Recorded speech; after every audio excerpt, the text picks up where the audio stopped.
जय श्री राम दोस्तों। जीवन का सच क्या है, आज मैं आपको ये बता रहा हूँ। दुनिया के सबसे पहले धनी व्यक्ति का जीवन का अनुभव जो ये आप देख रहे हैं, इनका नाम है जॉन डी रॉकफेलर। दुनिया के सबसे धनी व्यक्ति और पहले अरबपति थे। 25 साल की आयु में वे अमेरिका में सबसे बड़ी तेल रिफाइनरियों में से एक के मालिक बने और 31 साल की आयु में वे दुनिया के सबसे बड़े तेल रिफाइनर बन गए। ये जो आप कंपनी देख रहे हैं, ये उन्हीं की कंपनी है, ये उनका मकान है। 38 साल की आयु तक उन्होंने यूएस में 90% रिफाइंड तेल की कमान संभाली और 50 की आयु तक वह देश के सबसे धनी व्यक्ति हो गए थे। जब उनकी मृत्यु हुई तो वह दुनिया के सबसे धनी व्यक्ति थे। एक युवा के रूप में वे अपने प्रत्येक निर्णय, दृष्टिकोण और रिश्ते को अपनी व्यक्तिगत शक्ति और धन को बढ़ाने में लगाते थे। लेकिन 53 साल की आयु में वे बीमार हो गए।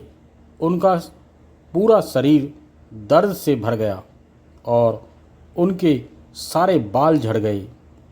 नियति को देखिए, उस पीड़ादायक अवस्था में दुनिया का एकमात्र अरबपति जो सब कुछ खरीद सकता था, अब केवल सूप और हल्के से हल्के स्नैक्स ही पचा सकता था।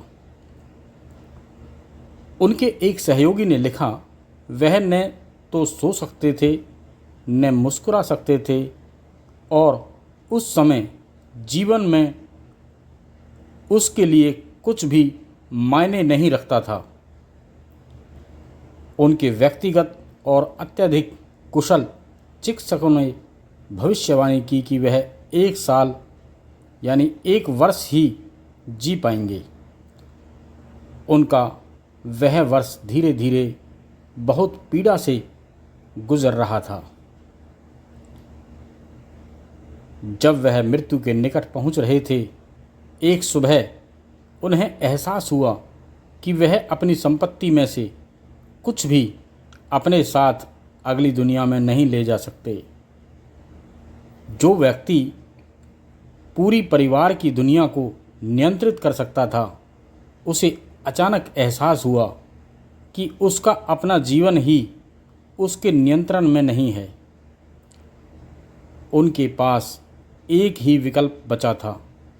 उन्होंने अपने वकीलों, अकाउंटेंटों और प्रबंधकों को बुलाया और घोषणा की कि वह अपनी संपत्ति को अस्पतालों में, अनुसंधान के कार्यों में और धर्मदान के कार्यों के लिए उपयोग में लाना चाहते हैं। जॉन डी रॉकफेलर ने अपने फाउंडेशन की स्थापना की। इस नई दिशा में उनके फाउंडेशन के अंतर्गत अंततः पेनिसिलिन की खोज हुई, मलेरिया, तपेदिक और डिप्थीरिया की दवाइयों की खोज हुई। लेकिन शायद रॉकफेलर की कहानी का सबसे आश्चर्यजनक हिस्सा यह है कि जिस क्षण उन्होंने अपनी कमाई का हिस्सा धर्मार्थ देना शुरू किया, उसके शरीर की हालत आश्चर्यजनक रूप से बेहतर होती गई। एक समय ऐसा लग रहा था कि वह 53 साल की आयु तक ही जी पाएंगे, लेकिन वे 98 वर्ष 98 ईयर्स तक जीवित रहे। रॉकफेलर ने कृतज्ञता सीखी और अपनी अधिकांश संपत्ति समाज को वापस कर दी और ऐसा करने से वह न केवल ठीक हो गए बल्कि एक परिपूर्णता के एहसास में भर गए। उन्होंने बेहतर होने और परिपूर्ण होने का तरीका खोज लिया।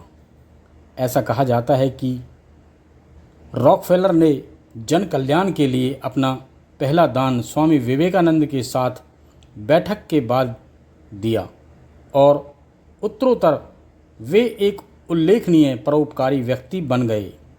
स्वामी विवेकानंद ने रॉकफेलर को संक्षेप में समझाया कि उनका यह परोपकार गरीबों और संकटग्रस्त लोगों की मदद करने का एक सशक्त माध्यम बन सकता है। अपनी मृत्यु से पहले उन्होंने अपनी डायरी में लिखा, मुझे जीवन ने काम करना सिखाया। मेरा जीवन एक लंबी सुखद यात्रा है, काम का और आनंद से भरपूर। मैंने राह की चिंता छोड़ी ना करें और जिस ईश्वर ने मुझे मिले हर दिन वो काम अच्छाई से भर दिया जिससे आशीष देने का आशीर्वाद जीवन। दोस्तों, अगर आपको ये कहानी पसंद आई हो तो मेरे चैनल को सब्सक्राइब कर लें, लाइक करें, कमेंट्स करें, शेयर अधिक से अधिक करें।